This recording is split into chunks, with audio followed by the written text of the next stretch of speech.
Want to live in a clean and sustainable society that's beneficial for the environment?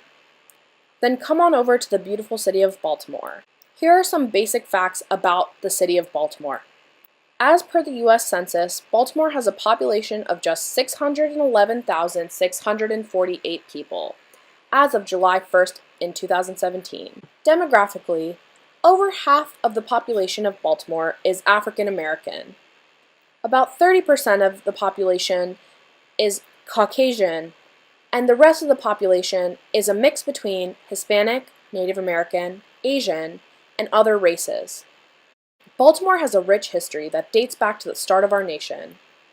According to Visit Baltimore, the city of Baltimore is named after Cecilius Calvert, Lord Baltimore. He was the founding proprietor of the colony of Maryland. Per BaltimoreSustainability.org, the original Baltimore Sustainability Plan was approved by the City's Council on March 2, 2009.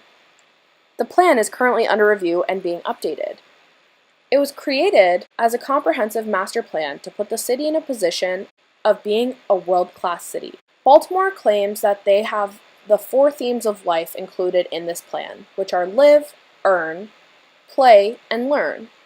The plan was created to respond to the increasing opportunities in the city of Baltimore. This plan was created by the Baltimore City Planning Department and the Commission on Sustainability. The Sustainability Plan has 7 themes that it wants to implement with a total of 29 goals. The 7 themes are cleanliness, pollution prevention, resource conservation, greening, transportation, education and awareness, and finally, green economy.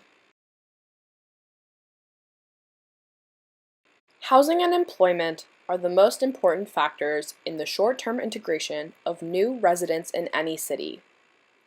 Baltimore recognizes this fact and is determined to create jobs and opportunities within the context of a sustainable development. The green sector has great long-term perspective as it could be the fastest growing sector in the U.S. economy over the next few decades, with great capital investment according to the 2008 U.S. Conference of Mayors report. Green jobs provide sustainable working conditions, safe work environments, and great opportunities for advancement, as demonstrated by the Baltimore Sustainability Plan. Creating green jobs and preparing city residents for these jobs is a key goal. In order to get a real impact, the City of Baltimore works across multiple scales and takes advantage of combined effort of multiple actors through the multiple partnerships across the city.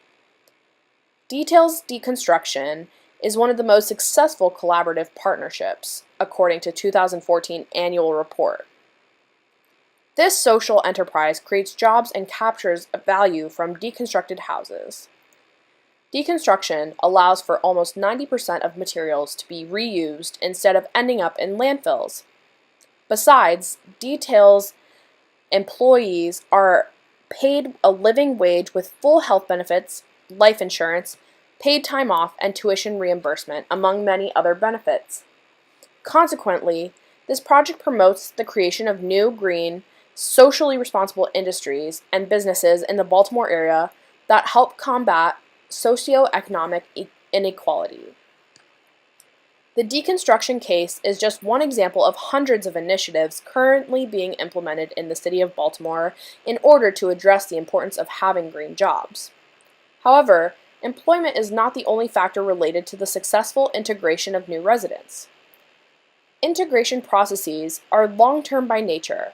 This is why Baltimore recognizes the central role of education for both working residents and for second generations. A salient example related to education is the Youth Interns program developed since 2011 as a part of the Baltimore Green Schools Network, according to the annual report in 2015. This program allows high school students to directly interact with the Office of Sustainability, get trained on advocacy at the local and state level, talk to state lawmakers, and ensure youth input and feedback in the plans and policies. These interns effectively serve as youth ambassadors that engage their communities. They also make part of the bottom-up mobilizations required in the construction of the sustainable Baltimore City.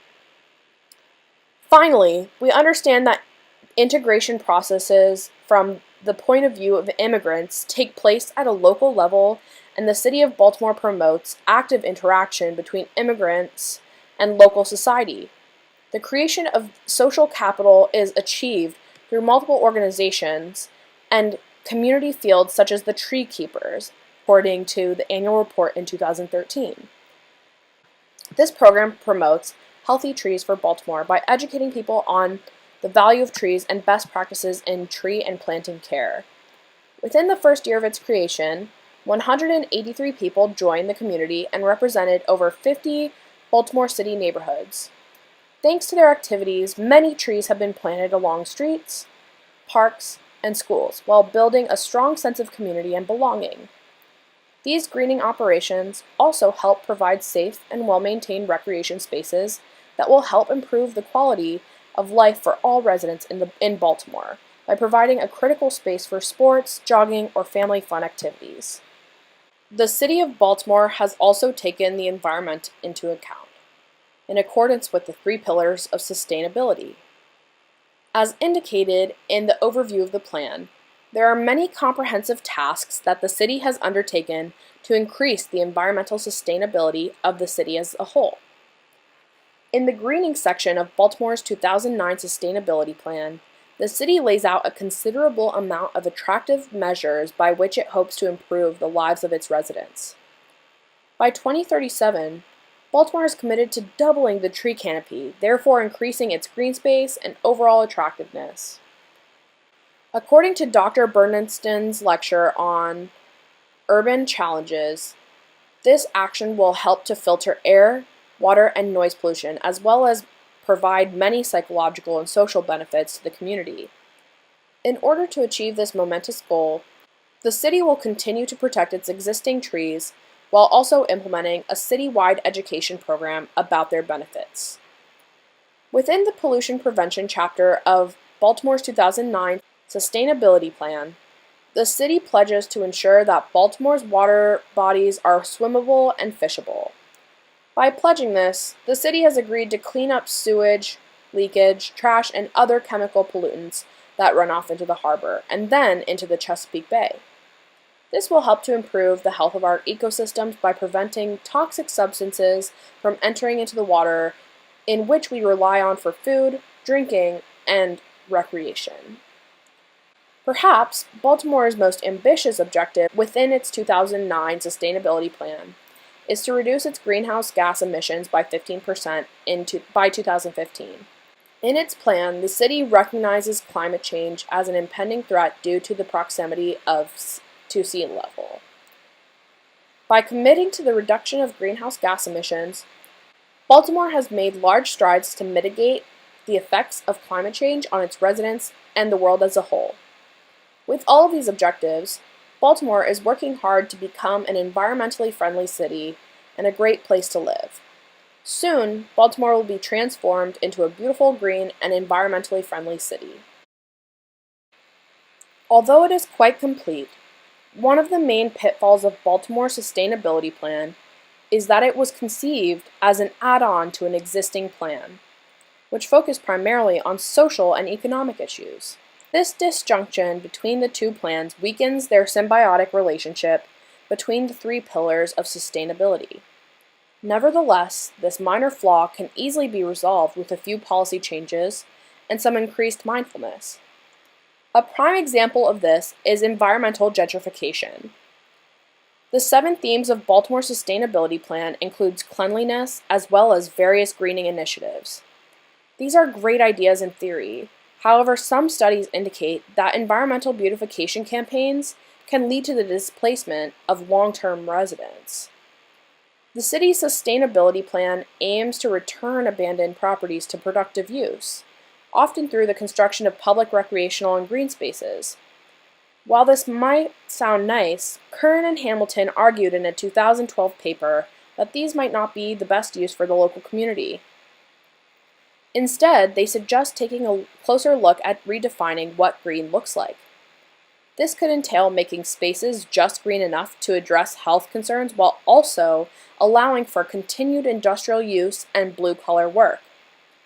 Curran and Hamilton's proposal would enable continued economic productivity for nearby residents and improved neighborhood conservation. Although it might not be the most attractive solution, this is another potential avenue of exploration to mitigate the risks of environmental gentrification. On the other hand, many studies suggest, as the one detailed in Eckerd 2011, that there is no evidence that cleanup efforts affect whether or not a neighborhood becomes gentrified. Still, Baltimore's comprehensive master plan acknowledges that rising property values will make it increasingly difficult for low-income families to afford rent. To address this, the plan offers remedial solutions through financial aid including rehabilitation, loans, and one-shot deals. More recently, however, Pearsall concluded in his 2012 article that the two key resources that contributed to gentrification are rent stabilization and home ownership. We recommend that Baltimore explore these more long-term policy solutions to tackle these issues of gentrification more directly. Despite some minor shortcomings, equity is central in Baltimore's sustainability efforts. In fact, the Office of Sustainability is in the final drafting stage of releasing a new sustainability plan for 2018.